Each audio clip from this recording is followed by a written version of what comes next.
Welcome to the Daily Airline News with Jeffrey Thomas. MH370 search ship is underway. Australia is to legislate passenger rights, and on a lighter note, Air New Zealand tells us what we like to watch at 35,000 feet. But let's start with the exciting news that the MH3 search ship of Ocean Infinity, Armada 7808, is underway from Singapore, tracking south to transit the Sunda Strait. While its destination is listed as Mauritius, the normal sea route from Singapore to Mauritius is via the Malacca Strait and around Banda Aceh. The route taken by Armada 7808 is through the Sunda Strait between Java and Sumatra.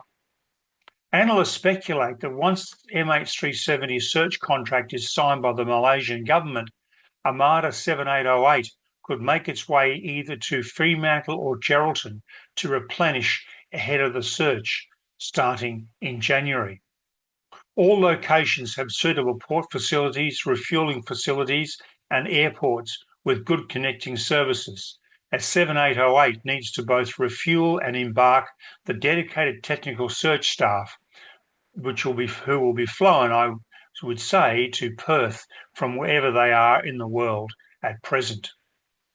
Hope and excitement are running high that finally we will find MH370 after 10 years and 9 months of agony for the relatives left behind.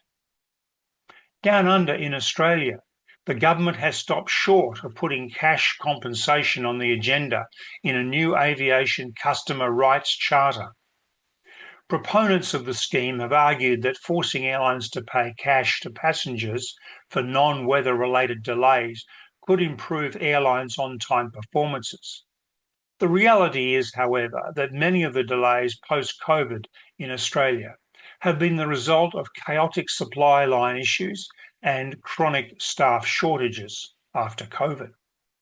In Europe, passengers whose flights arrive at their final destinations delayed by more than 3 hours are entitled to between €250 and €600 in compensation. In Australia, the proposals are more focused on the following: prompt and fair remedies and support during and after cancellations, delays and disruptions.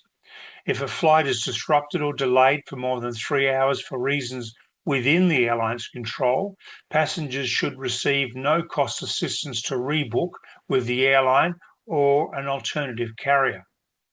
Also, the passengers would be entitled to cancel with a full refund, as well as a refund on meals and accommodations and transfers incurred from the delay.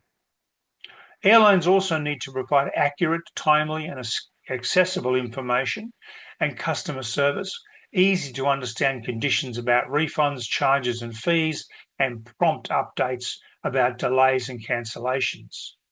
Airlines also must offer callback options to prevent long wait times. Legislation will be introduced next year, with the formal scheme and Charter of Rights expected to be established by 2026.